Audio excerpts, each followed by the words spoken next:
Hello, my name is Daphne King. I'm a freshman here at University of Delaware. I'm majoring in communications, and today in this video I will be educating and telling all of you a little bit about the amazing and phenomenal life that the woman named Florynce Kennedy lived. Good morning, Miss King. I'm so thrilled that you were able to make it here on this morning to talk. I'm so excited to dive in and talk about your movie. When is it coming out again? Can you give us a date? Good morning to you too, Daphne. Thank you so much for having me here today. The movie will be coming out February 20th, 2023, and I could quite literally not be more excited to share this story with everybody. I've been working on it for a really long time, and I'm really proud of how it's all coming together. Now, I know I'm not just speaking for myself when I say I'm so intrigued and curious about this character in person, because she really hasn't been talked about or a popular published documentary topic, which is something I find so strange because of how phenomenal she was and her life was. No, Daphne, I'm definitely gonna have to agree with you on this one. She played such an important role in feminism and activism that when I started creating and really developing this movie and this role, I was almost upset by the fact that there hasn't really been any documentation or a big film or educational oral history telling of Florynce Kennedy and what she did. Now, Daphne, I know you can't tell us too much, but I think we all deserve and all want just a little sneak peek into Florynce Kennedy, aka Flo, and who she was and why she was so impactful. Hello and howdy, and welcome to Insight with Daphne King. I'm Daphne King, and today I will be teaching you about the obscure and phenomenal events and history of the life and soul that was Florynce Kennedy, aka known as Flo. Most commonly seen in her cowgirl hat and cowgirl boots with a full face of makeup and full long nails, Florynce Kennedy was an activist who fused together racism and sexism in order to protest and put up a fight for social change. Flo felt like she not only had a right, but a duty to speak out on everything and to stand up to oppression in any way she could.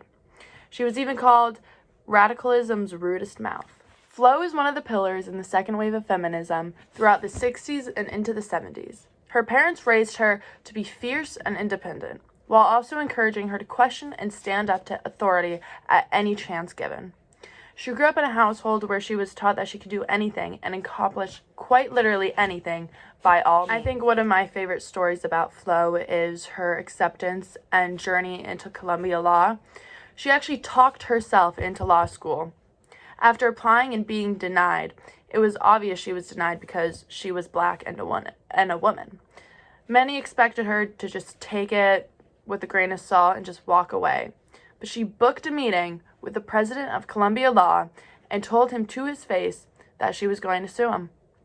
A day later, the decision was reversed and she was accepted. Flo was truly a fierce character, and nothing, no consequence ever held her back.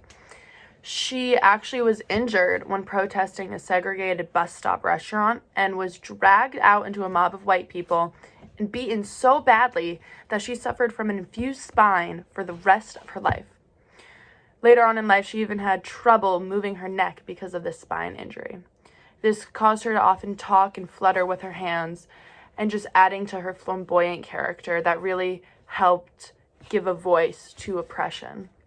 This was the beginning of Flo knowing that she wanted to get involved in activism. Flo absolutely blossomed into this big advocate for women and civil rights. She was also a member of the Black Panther Party, and in the late 60s and early 70s, she began to notice how racism and sexism were intertwined, and she believed you couldn't get rid of one without the other. She had strong beliefs surrounding women, such as her thoughts on legalizing prostitution. Flo was in charge of famous protests, such as a protest against the Miss America pageant and the Pee-In in Harvard Yard to protest the lack of toilets for women. She mainly led protests for civil women and abortion rights. One thing I love about Flo and just who she was as a person is it was in her nature to provoke and really get a reaction out of people any way she could. And that's a big part of who she was and her appearance and her flamboyant personality, because she was there to get people's attention and then use that attention to really use it for social change and justice. The pins, buttons, boots, and the hats, it all came together with the same goal of expression and getting people's attention. She always wore a gold whistle because she claimed she was going to blow the whistle on the man. I hope you and your family hit up your local theater February 20th and tune in to the amazing life story that is Florynce Kennedy.